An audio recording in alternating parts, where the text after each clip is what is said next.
everyone. How are you? I am Amanda Jansen. For those of you who don't know me, I am the current president of the Rotary Club of Roseville, counting down my days. Anyone else counting? Bill, are you counting? I would be. The donut's distracting, Bill. I'm really glad that you all could join us this evening to have a discussion and a little bit of a brainstorming session.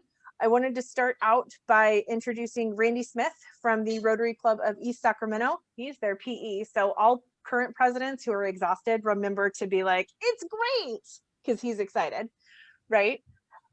He's gonna help us out on our tech team this evening. And he's going to also help us monitor the chat box. So that will be extremely helpful to me. Desiree is on with us, so our DGE. And then is it really Sydney, or is it because your name like pops up with different pictures? It's really me. There's only one picture. And Okay. I was pivoting away from yard work. Oh, so you stop it. Stop it. For those of you who missed, Desiree's new least favorite word, pivot. So I'm really excited for you guys to be here. Fundraising. Bill, isn't it the best? It's fantastic. So Bill and I have history together with fundraising. We have worked together on fundraisers for several years over, and it's hard. It's hard to be excited about it year over year. It is hard to excite others about it year over year. It is hard to come up with new thoughts and ideas. And so tonight, what I really was hoping we could do was engage in a conversation on updating, changing, or re-energizing your clubs on fundraising. What is it that can come together and help people be like, yeah, you know what? I'm excited to go do this. And keeping in mind what our end goal is, which is raising money so that we can continue to do good projects. No pivoting, Sydney. No.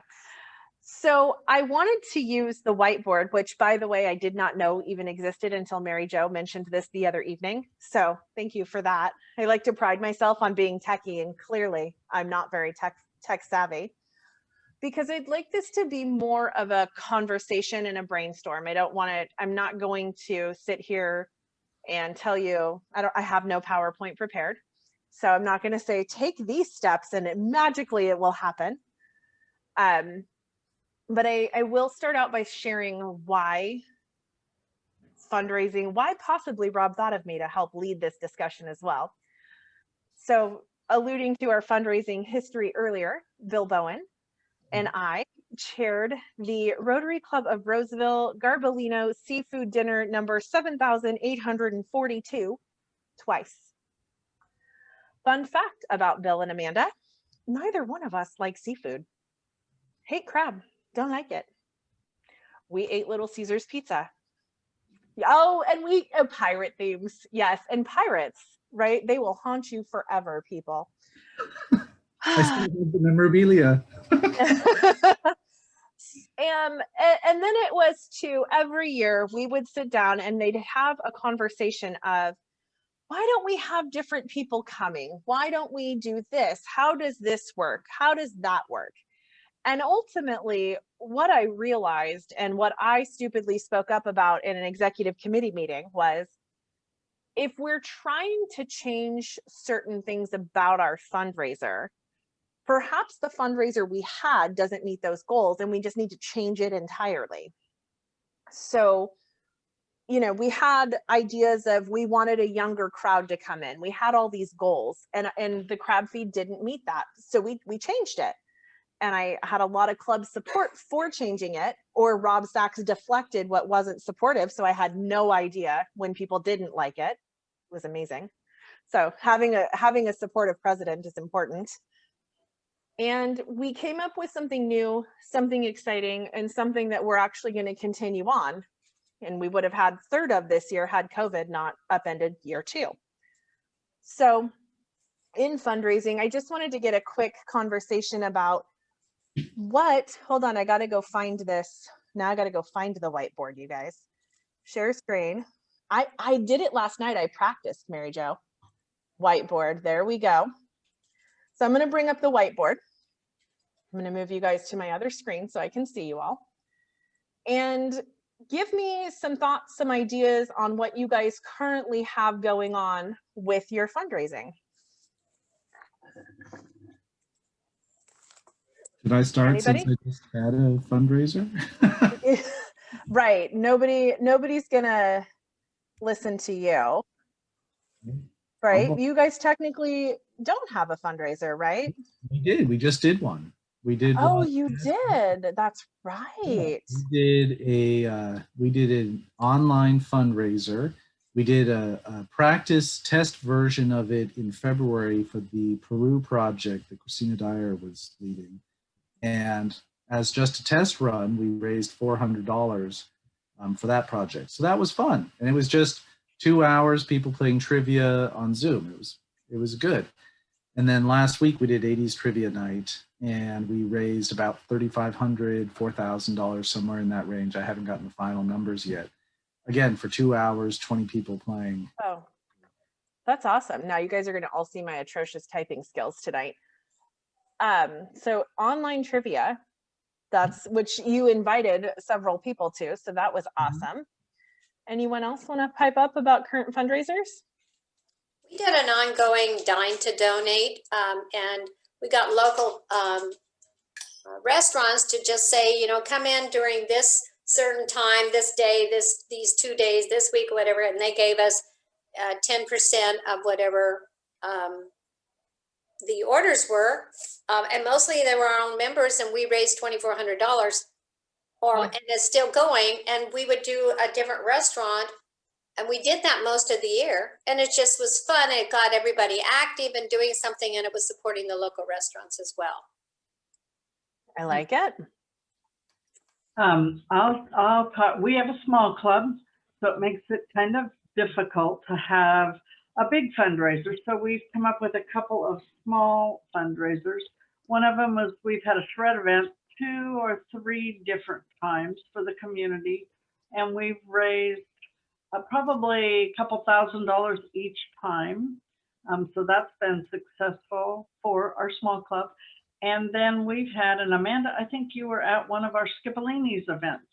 I was. Where we get the Skipolini's restaurant partners with us. We're having another one October 21st. I'm going to get some stuff out to everybody. October 21st, we're going to have another Skipolini's event. They cook, they provide the wine, they get a wine, they get the band, and we just get the people there, and then we have a little auction, and we make a couple $1,000s on that. Very little energy. So finding, like Diana and her Dine to Donate, finding a partner in the local community has been successful for us. And I'm actually, restaurant, by the way, is one of the words in the English language I cannot spell, just so y'all know. I was actually at your Skipolini event, Mary Jo, because of another Rotarian on this call. Kathy Clemens invited me to it. Right. So that's why I was attending. Well, October 21st, you can attend again on your own. You don't need Kathy. I don't, well, I'll bring her anyway, because I like her, but. Okay.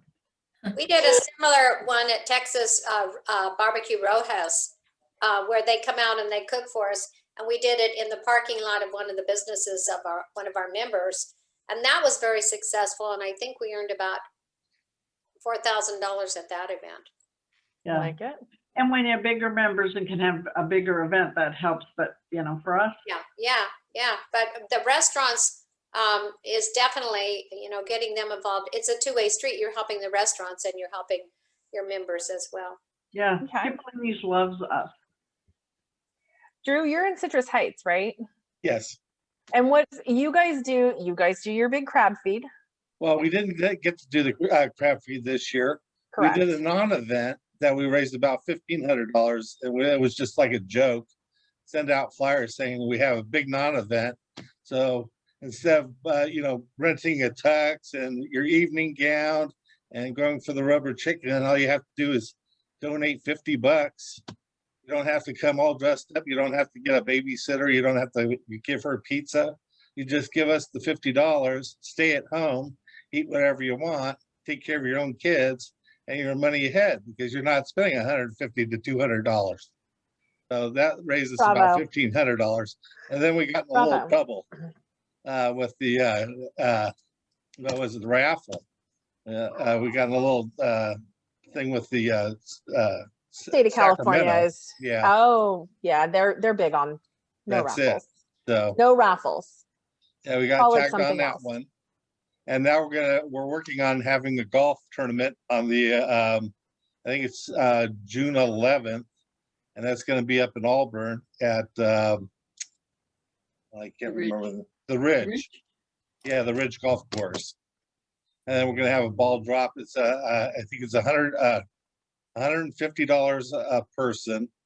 If you have a foursome, then it's $400. And then we're doing a ball drop to where it's $10 a ball or $25 for 3 balls. And they're going to be dropping it out of a helicopter, and whatever balls land in the cup, the one that's first in the cup is I think it's $500.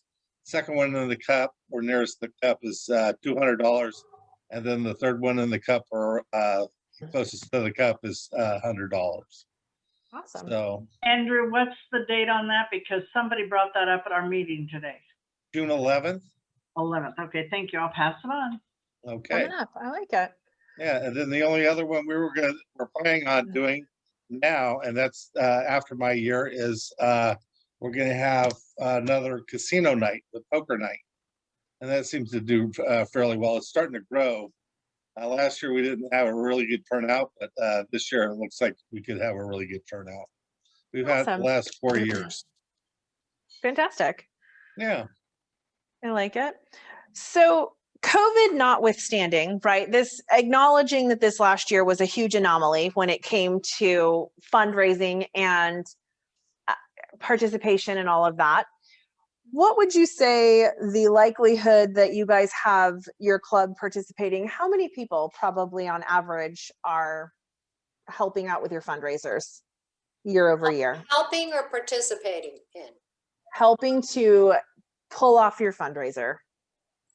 Oh, about 20%. 20%? I'll go I say like it. 20% probably. 20%.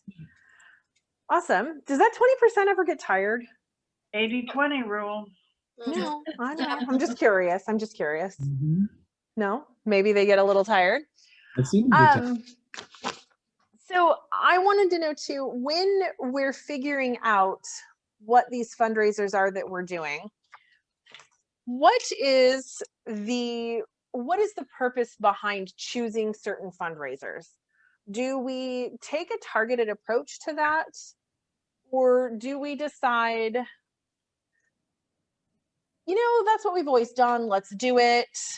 Do we just kind of go, another club did that, let's try it? What are your thoughts on that? Well, tradition has a lot to do with it. This is our traditional fundraiser. We do this every year. And for the most part, that's what our crab feed has been. And a lot of new fundraisers you try don't do as well the first or second year. It has to catch on. And sometimes if you do it like we tried something, I can't remember off the top of my head. Oh, the horse race, night at the races, which Sacramento did really well with. We did it with my husband's honorary mayor race and it did okay. We did it with Rotary and it did okay, but it wasn't enough and they just wouldn't buy into it. So we didn't do it again. So. Okay. Well, that's the whole thing. If you don't show an immediate good response, then they kind of shut it down. And she's right. I mean, we've done the crab feed for at least 10 years, and we actually had to start cutting back.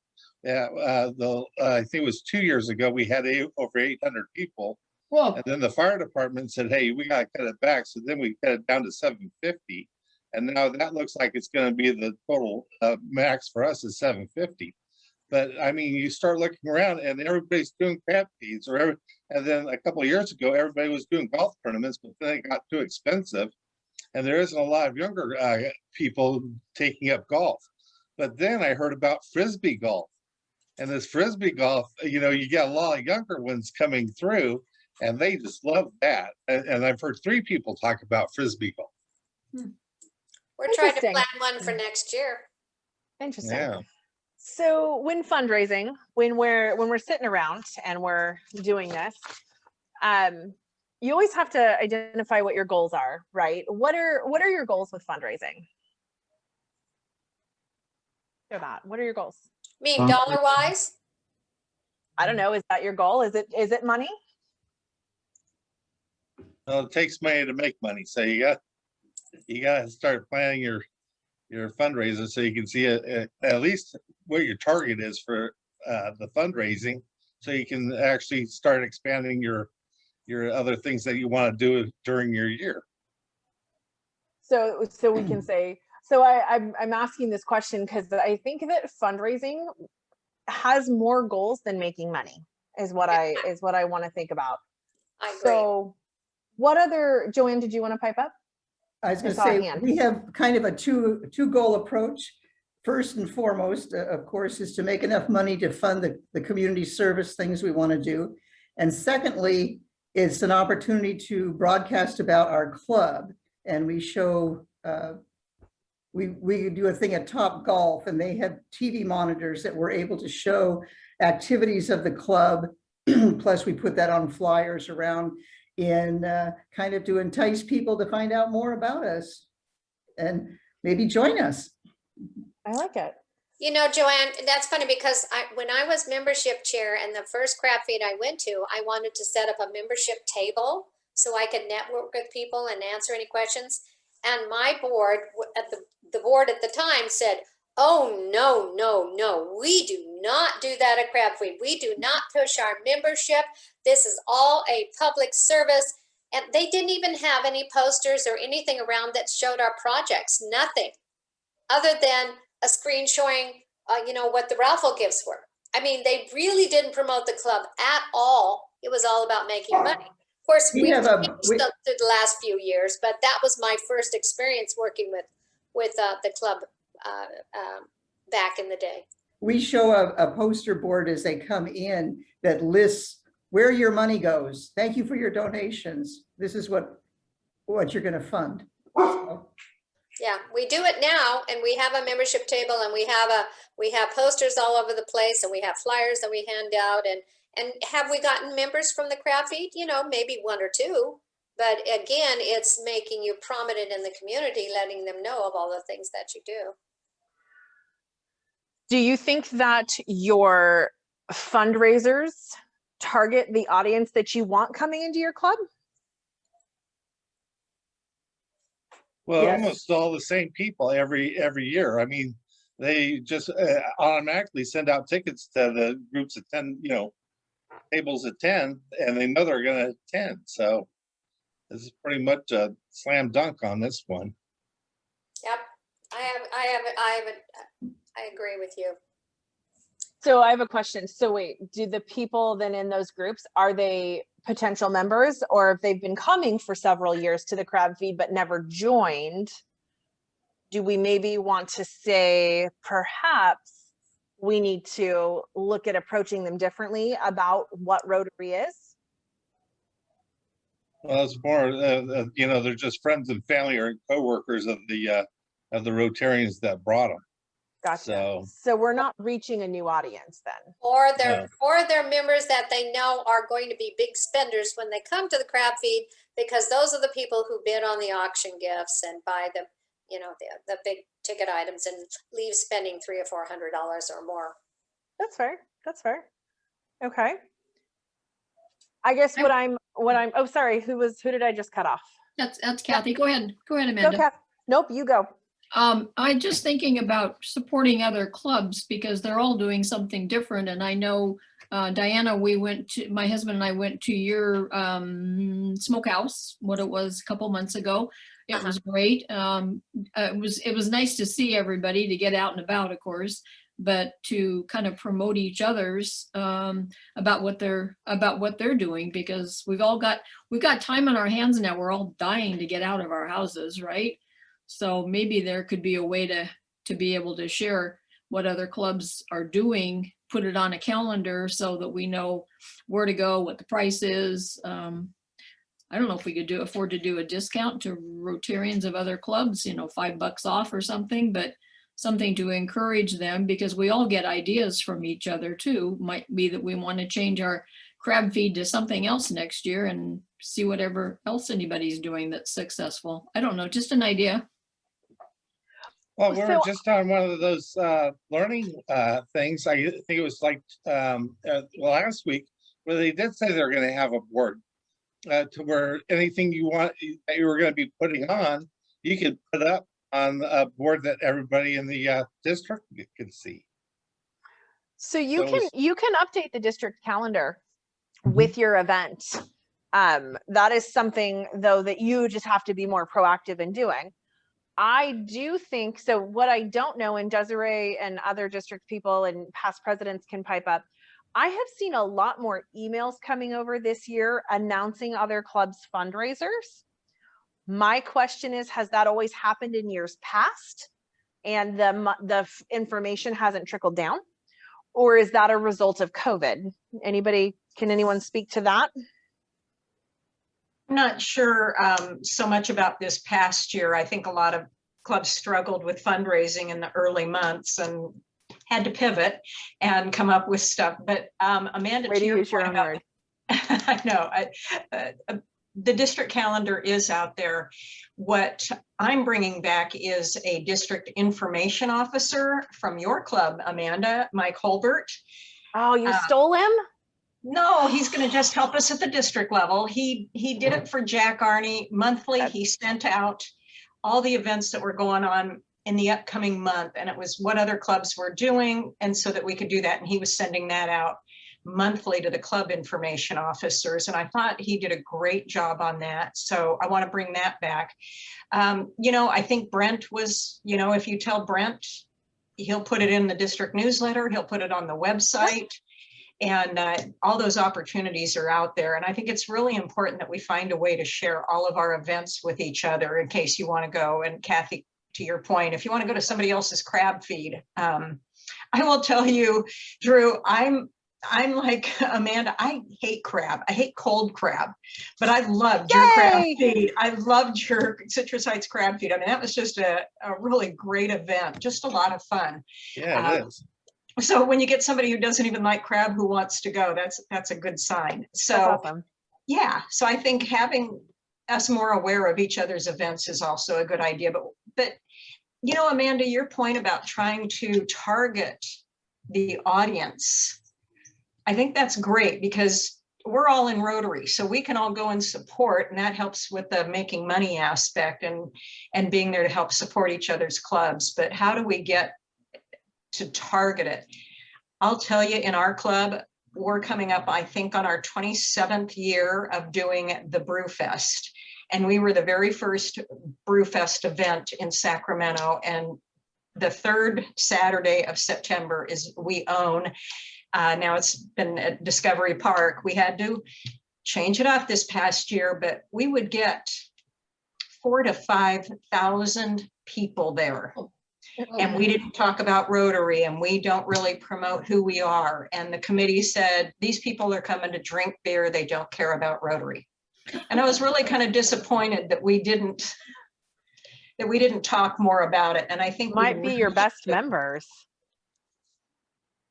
So I applaud you for bringing that concept up. Well, and I say this because Roseville wanted, I'm going to go back to what we had a conversation of. We went round and round for years of, gosh darn it, why don't we have younger people coming, or why don't we have this happening? And I had to have a really awkward conversation with some people and point out our crab feed, you bought a ticket, and I think at the time they were $60. So if a younger couple came just to get in the door, they were $120 in. Then you had to consider that they probably have kids at home, so they had to pay for a babysitter for the evening. I don't know, Bill, well, how much is a babysitter? I don't have those things at home. So what are we talking here? Give me a round number for 4 hours, 5 hours. Last teenager that I had before COVID, when we went out, was, I got my calculator. I'm ready. I think she wanted $15 an hour. Oh, okay. Pricing went up. That's wow. So let's say 5 hours. So that's $75. So now we're $120 in tickets. We're $75 at a babysitter.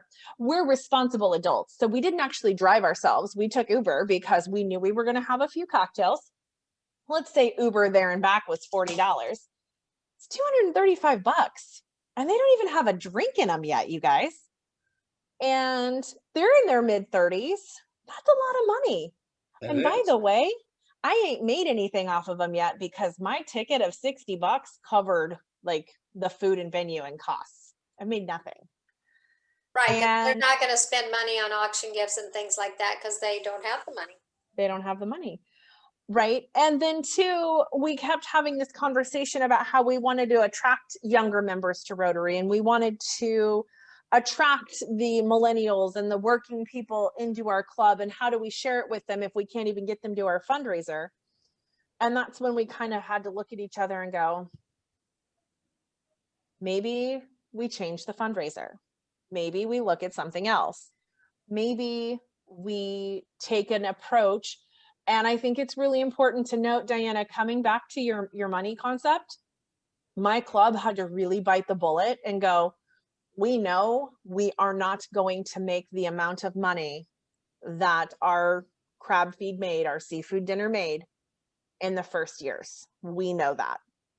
We're going to accept that loss, plan accordingly, and buy into something that could be bigger.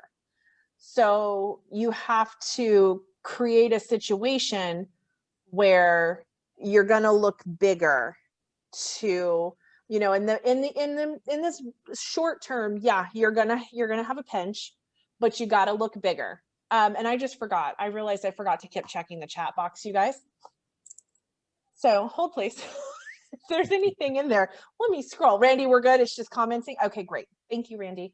That's why you're here. So it's important to have the conversation too of the short-term goal, and then there's a long-term goal. And in the interim, maybe you have to supplement. We had that conversation of, well, we know that this fundraiser won't be so fantastic. Maybe we supplement it with another small fundraiser. Then as it grows, the smaller fundraiser can fall by the wayside.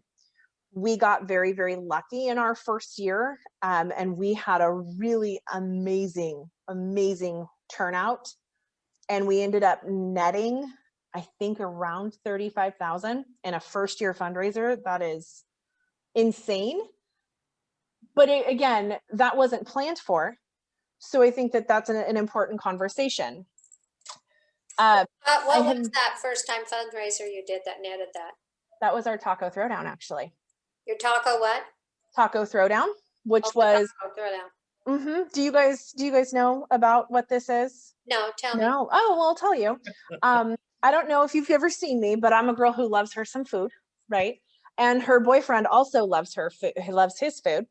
So he and I were having a conversation because we have gone to several food festivals in the area. There's the grilled cheese festival, the burger battle, the mac and cheese, the beer and chili one that we've all done.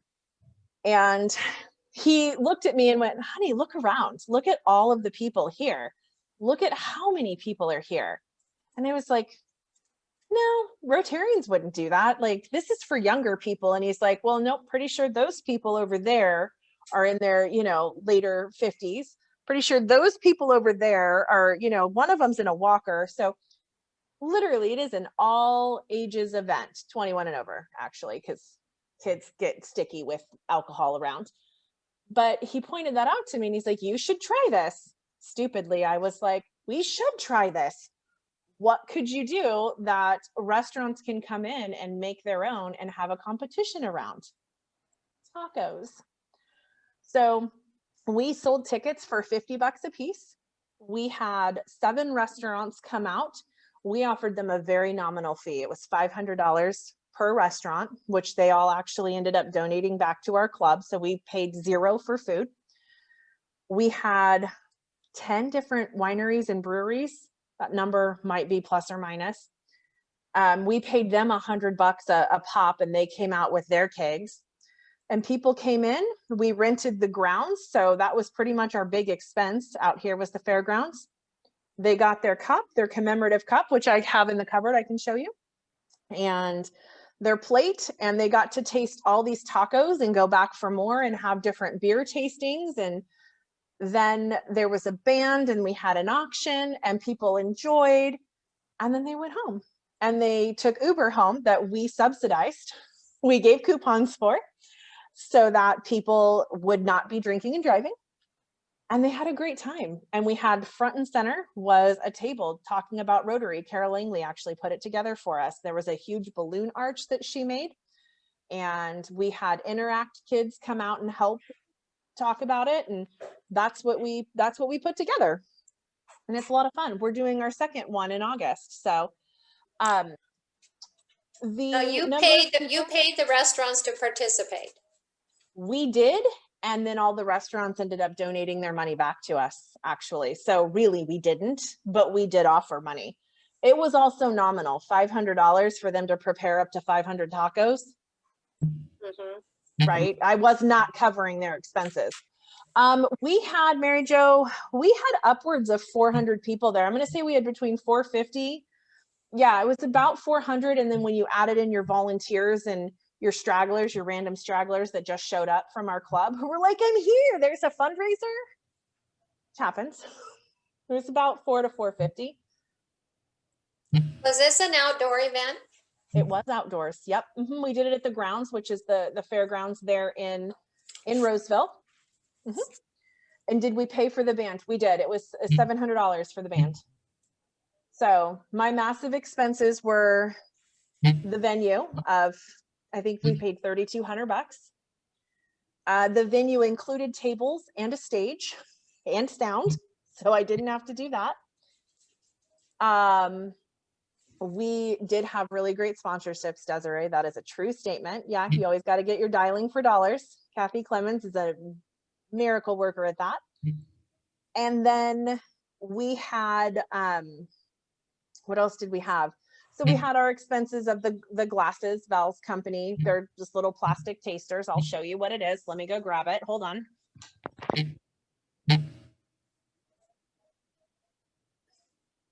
We also had a VIP room where I think they paid a little bit extra to get into an area, Amanda. The VIP room. Oh, see, cute little cup that has Rotary Club of Roseville on it, and Taco Throwdown, which was modeled after like the one I got from the Grilled Cheese Festival, and then the one I got from the Burger Battle. So this kind of took with them too, something to remember, like who put that on? Oh yeah, Rotary did. Tip, don't ever put the year on there in case you have extra, you can reuse them. Good idea. Yeah. So that worked really well for us. And we did keep our sponsorships. Now, there was a fine line between balancing the tradition with the new. Wasn't there, Rob Sachs? Yeah, that those are the fun conversations I was referring to. I had to do a lot of deflection from some of the older members, but you know what, it was worth it. And you know, I believed in what Amanda was doing, and I kind of ride the razor blade between the newer members, you know, the newer younger members, and the older members. And as they would come to me and go, what are we doing? We got to do the crab feed. I'm like, yeah.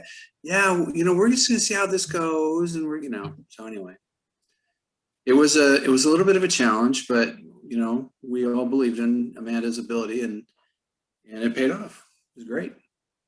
Now, I think that's something, he's downplayed that. And I think that's something that's really, really important when people, but it's true, when people come with new ideas in any aspect of Rotary, not just fundraising, any aspect of Rotary, we as an organization need to be really careful and conscientious about how we respond to them. Their idea might be crazy and half thought out. It's still important to make them feel validated. It's important to have a Amanda, I core have a quick group. question for you. Go ahead, Sydney. I was just wondering, I'm sorry for cutting you off, but you know, with the success that you had with this particular event, I'm wondering how many years did you do it in a row? Was it a one-shot deal? How often did you have this event? COVID made it a one-shot deal, but we are going to continue it. So the first year we did it was, I would say I should have put the year on the glass. Last April would have been our second year because we got pushed out. We will have our second one in August. So we are going to continue it and we are going to push forward with it. We've had a lot of interest online through Eventbrite. We've had a lot of interest through Facebook, promoting it through Facebook. People search out food festivals all the time. Mhm. And Yeah, you the put reason- tacos in there and they're like, I'm in. So Yeah, the reason why I was asking is because one of the things that I put in the chat box was building culture. And I know down in Elk Grove, we started, initially when we introduced it, it was called the Rocking Beef and Reef, which was steak and seafood, which includes shrimp, mussels, crab, and steak, salad, hot potato, and a beverage. Well, what happened is when you build culture, people, you asked a fascinating question. We had to really investigate whether or not the folks that attended our event, which has been going almost for 20 years now, were coming for the event, for the experience, or were they coming because they were genuinely interested in our event and investing in our functions, our philanthropic concerns. What we learned was when you build the culture, and basically defining culture, meaning the way we do things around here, kind of a thing. Elk Grove is a very rural part of the county, as you know, and so we save money by having these events at members' ranches, if you will. So we never paid for the venue, and then during COVID, and Barbara was on when we talked about this before earlier, and when the in the learning process. During COVID, we decided to do the event, but make it a drive-by optional, meaning that we made space for people to socially distance and eat if they wanted to eat on scene. And then we also provided to-go bags for people who just wanted to stop by, pick it up, and go. One of the disappointing things, one of the things we were short-sighted about was we only charged $65, and that fed a family of 4. And the tri-tip steaks were huge, and we should have charged more. But the last thing I want to say about it is you posed a question about, it sounds like you guys did really well. I think we did around 40,000 this year during COVID. What? Yeah. And so one of the things that you mentioned earlier, though, is sometimes you have to give people more than they expect. And I know in our case, we hated the fact that we lost some money because we produced or presented the meal so inexpensively, but because we had created the culture of expectation, people came so that when we're out of COVID, they'll come back to the large barn where we have about 650 people. So I would just say, I love your question. And in terms of anybody coming on and becoming a Rotarian, few and far between, really didn't. But because we had created the culture, when they heard that it was happening, and I love what Desiree said. She said that they have the 3rd Saturday of September booked up every week. Ours is the 4th Saturday in September, and all of our guests know Elk Grove Rotary Club does their beef and reef the last Saturday of September. So that's just my 2 cents I wanted to throw in. I love that. Thank you. We're getting close on time, so I did want to throw out my last 2 points really quickly, and then we can go back to chatting. So I think, well, actually we covered one of them, but balancing tradition with new, because that is a fine line. And like I said, remember to hear out the half-baked ideas, because maybe something in there is something that you can take and share and change.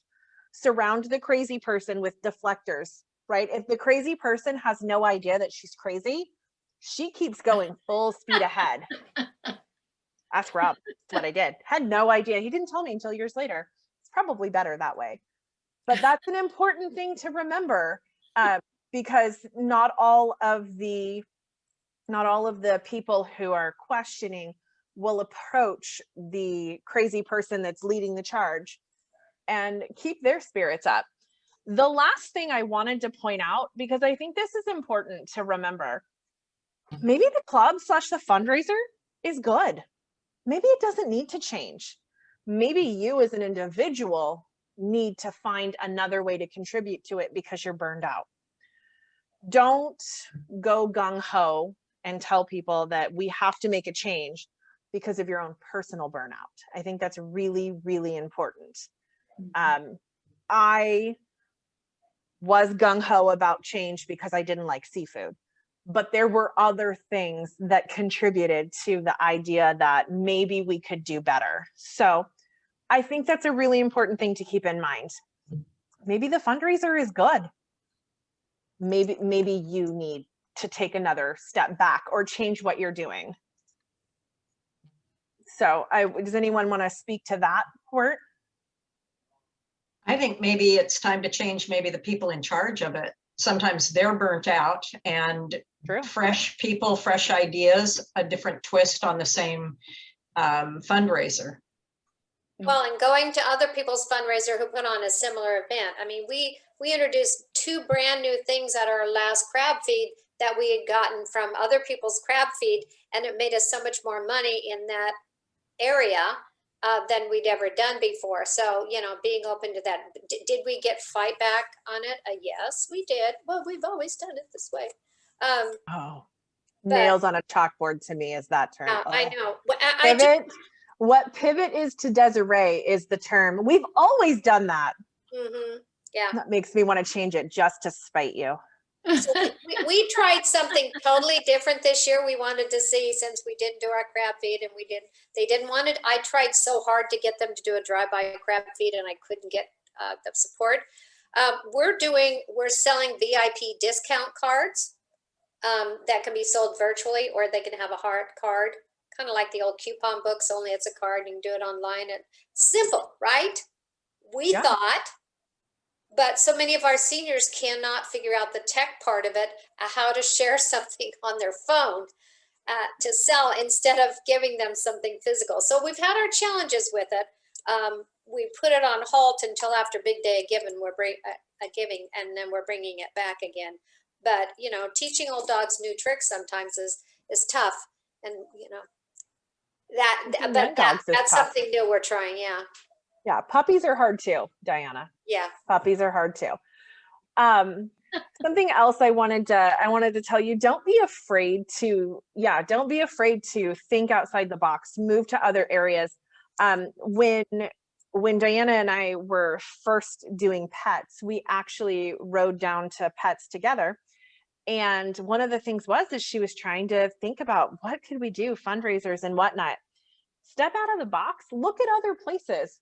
We did Pinterest. Pinterest has loads of ideas.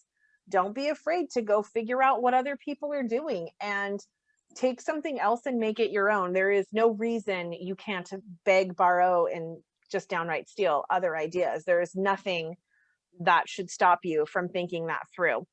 We have about 2 minutes. Does anybody have anything that they want to throw in for the greater good of this particular session? Oh, don't mind the dog. He's fine. Anybody want a dog? Anyone? I like his idea. It's a little rough, but I can get the gist of it. So since we've had a year break from all of our fundraisers, especially our crab feed, I'm anticipating that there's going to be a new resurgence and excitement about getting back to a crab feed this year. Mm-hmm. That's what I'm thinking. I think our club is going to be so excited that we can gather again, that there's going to be new enthusiasm. I think there will be enthusiasm about anything in public, quite frankly. Mm-hmm. Any sort of gathering, any sort of reason to put on real pants and get out of the house is a win. So perhaps maybe this might be a good year to try something different, because you can kind of try it out when people are just so excited to be doing something that they're not going to be nitpicky about exactly what that something is. So with that, I want to say thank you again to Randy for being here. He has been extremely helpful in monitoring my chat box. Thank you, Randy. Thank you guys for being here to help give us some thoughts and some ideas on this. And don't be afraid to be crazy. Remember, I was crazy. I still am crazy. I was going to They say, kept me. and what's this? I still are. I still am, and they haven't gotten rid of me yet. So it's all good, people. And don't be afraid to talk to others about thoughts, ideas, run it by, step out of the box. So happy fundraising, all. Thanks, Amanda. Thank you, Amanda. Nice job, Amanda. Thanks, Bye, Amanda. guys.